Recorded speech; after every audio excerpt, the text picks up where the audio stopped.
ang lahat para sa ating panalangin. Sa ngalan ng Ama at ng Anak at ng Espiritu Santo. Amen.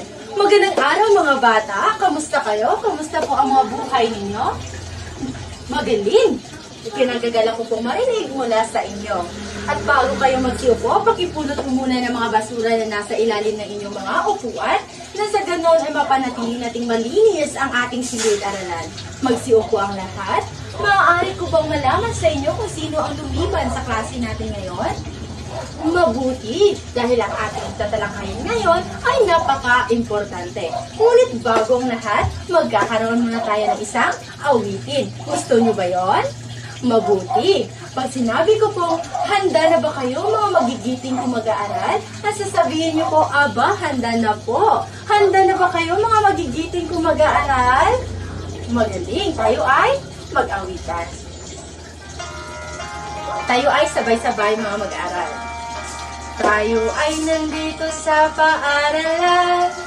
Isa pa po. Tayo ay nandito sa paaralan. Umupo, makinig, magsulat at magbasa. Tayo ay nandito sa paaralan. Isa pa po. Tayo ay nandito sa paaralan. Hooray! Upang matuto sa mga bagay man. Magaling! Palakpakan natin ang ating mga sarili. At bago tayo madadako sa ating panibagong aralin, magkakaroon po muna tayo ng isang pagbabalik-aral. Tingnan po natin kung meron pa ba kayong naalala sa ating nakaraang diskusyon. Ano nga ba ang paksang tinalakay natin kahapon? Lisa, tama, tinalakay natin kahapon ay tungkol sa lokasyon. Ano-ano naman ang dalawang uri ng lokasyon? Ito ay tiyak na lokasyon at relatibong lokasyon. Napakagaling! At sa iyong palagay naman, paano nakakatulong ang lokasyon sa isang bansa sa paghubog ng uri ng kabuhayan at kultura ng mga tao roon? Yes! Napakagaling! Nakakatulong daw ang lokasyon sa paghubog ng kabuhayan at kultura dahil naaapektuhan ang klima, likas na yaman at paraan sa pamumuhay ng mga tao. Napakagaling! At bago naman tayo dadako sa ating panibagong aralin, magkakaroon po muna tayo ng isang aktibidad. Ang pamagat ng ating aktibidad ay isang sulyap, isang ideya. Handa na ba kayo mga magigiting kung mag-aaral? Napakagaling! Meron po akong ipapakita dalawang litrato o dalawang larawan at tukuyin niyo po kung anyong lupa ba ito o anyong tubig. Naiintindihan po ba? Magaling! Ito, ang unang larawan. Ano ito? Anyong lupa. Napakagaling! Ito naman ay anyong tubig. Palakpakan natin ang ating mga sarili. Bakit kaya mahalaga ang tubig at anyong lupa sa pamumuhay ng mga tao o hayop sa paligid? Yes! Tama, mahalaga daw ang anyong lupa at anyong tubig sa dahil nagbibigay ito ng tirahan, pagkain at kabuhayan ng tao o hayop sa ating kapaligiran. Paano naman kaya ang anyong lupa at anyong tubig sa pamumuhay ng tao? O paano ito nakakaapekto sa ating kapaligiran? Tama, nakakaapekto ito sa pagtatanim, pangingisda, tirahan at tumutulong ito sa pang-araw-araw natin na pamumuhay. Napakagaling! Meron pa itong kaugnayan sa ating diskusyon ngayong gabi? Malalaman po natin. Ang ating diskusyon, ang ating tatalakayan ngayong gabi ay tungkol sa topografiya. At sa pagtatapos ng ating aralin ngayong gabi, ang mga mag-aaral ay inaasahang nabibigyang linaw ang kahulugan at elemento ng topografiya na ipapakita ang pagpapahalaga sa kalagahan ng topografiya bilang mahalagang salik sa pag-unlad ng isang lugar at nakakagawa ng malikhaing slogan na nagpapakita ng kahalagahan ng mga anyong lupa at anyong tubig bilang elemento ng topografiya. At matatapos natin yan sa loob ng 15 minuto. Handa na ba kayo? Okay, dahil handa na kayo, ano nga ba ang kahulugan ng topografiya?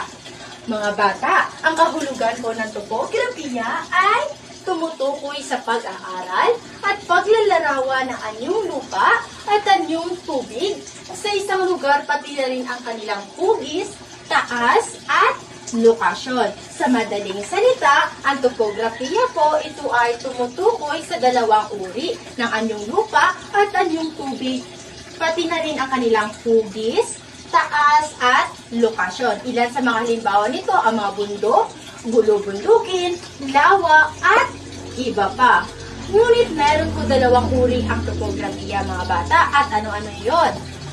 Tama! Ito ay anyong lupa at anyong tubig. Isa-isahin natin yan sa paglalarawan. Ano kaya ang anyong tubig? Ang anyong tubig naman mag-aaral ay ang mga bahagi ng lupa na natatabunan at dinadaluyan ng tubig. Mahalaga ito sa tao at hayop sa pamamagitan ng inumin, irigasyon at mga kabuhayan. Ilan sa mga halimbawa nito ang ilog. Ito ay halimbawa ng anyong tubig. Ito ay bahagi ng anyong tubig na karaniwang nagmula sa bundok patungong dagat o lawa. Mahalaga ito sa irigasyon, pangingisda at inumin. Ilan sa mga halimbawa ng ilog ay ang Cagayan Ilog or tinatawag natin na Cagayan River at ilog ng Pasig. Naiintindihan po ba? Magaling. At pangalawa naman, ito ay dagat. Ang dagat ay malawak at malalim na anyong tubig na nakapalibot sa baybayin ng ating bansa or kontinente. Ilan sa mga halimbawa nito ay dagat ng Pilipinas at dagat ng Celebes. Ano nga ba ang mga halimbawa ng dagat? Pilipinas at Celebes. Napakagaling. At ang panghuli, ang halimbawa ng anyong tubig ay lawa. Ito po ang larawan ng lawa. Ito ay uri ng anyong tubig pa rin na nakapaloob sa lupa at kadalasang mataba sa kapatagan o lambak. Ito ay hugis bilog. Kung makikita ninyo, ito ay hugis bilog. Halimbawa lamang nito ang lawa ng Taal at lawa ng Laguna. Naiintindihan po ba? Ano nga ba ang mga halimbawa ng mga anyong tubig? Lawa, dagat, at ilog. Napakagaling. Ngayon naman, ano naman kaya ang anyong lupa? Ang anyong lupa po, ma'am, kay bahagi sa lupa na may iba't ibang anyo ng taas at hugis. Ito ay nakakaapekto sa pamumuhay ng tao at hayop sa paligid. Sa madaling salita, dito po namumuhay ang mga tao. Halimbawa, ilan sa mga halimbawa nito, ang anyong lupa ay kapatagan. Ito ay malawak at patag ang lupa. Ito ay ginagamit sa pagtatanim ng mga tao. Ito ay makikita sa gitna ng bayan o paligid ng isang ilog. Ilan sa mga halimbawa ng kapatagan, ang Ilocos ng Kapatagan. Naiintindihan po ba? Magaling! Pangalawang halimbawa ng anyong lupa ay ito ay burol.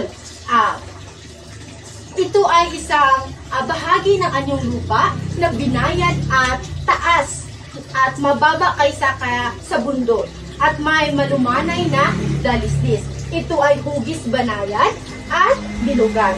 Halimbawa lamang nito sa burol ang Chocolate Hills. Ito ay makikita sa lugar ng Bohol. Magaling! Ito ay kulay tsokolate kapag panahon ng tag-init. Naiintindihan po ba? Magaling. At ang panghuli, ito naman ay bundok. Magaling. Ang bundok, ito ay mataas at matarik na may tuktok o rurok ang taas. Kung makikita po ninyo, meron po siyang rurok sa taas niya. At madalas na makikita sa kabundukan. Ilan sa mga halimbawa nito ang bundok ng Makiling. Ito po ay halimbawa ng bundok na Makiling. Naiintindihan po ba? Ano nga ba mga halimbawa ng mga anyong lupa? Bundok, kapatagan, at burol. Napakagaling! Naiintindihan ba ang ating diskusyon ngayon? Dahil dyan, magkakaroon tayo ng isang pangkatang gawain. Hahatiin ko kayo sa dalawang pangkat. At bawat pangkat, gagawa kayo ng slogan na nagpapakita ng kahalagahan ng anyong lupa at anyong tubig bilang elemento ng topografiya. Bibigyan ko lamang kayo ng 2 minuto at 1 minuto ay para sa paggawa at ang 1 minuto naman sa inyong pagpresenta. Naalala niyo pa ba yung grupo natin dati? At yun ang magiging grupo nyo hanggang ngayon. Simulan nyo na po ang paggawa. Napakagaling. Ngayon naman, natapos nyo na ba ang paggawa? Okay. Dahil dyan, ang unang grupo ang magpresenta. Napakagaling. Bibigyan natin siya na isang barangay club. 1, 2, 3. 1, 2, 3. Yay! Ang ikalawang pangkat naman po. Napakagaling. Dahil dyan, bibigyan natin siya ng Tong Tong Tong Sahur Club. 1, 2, 3. Tong Tong Tong Sahur. Magaling. At ngayon naman, dahil naiintindihan nyo, bakit kaya mahalaga ang anyong lupa at anyong tubig sa pag-unlad ng ating isang lugar? Yes! Gilip! Tama! Mahalaga ang anyong lupa at anyong tubig dahil nagbibigay ito ng kabuhayan, pagkain, tirahan, at pagkakataon sa turismo at kalakalan sa isang lugar. Magaling! Paano naman nakakatulong ang anyong lupa at anyong tubig sa kabuhayan sa pamumuhay ng tao? Yes! Paragsa!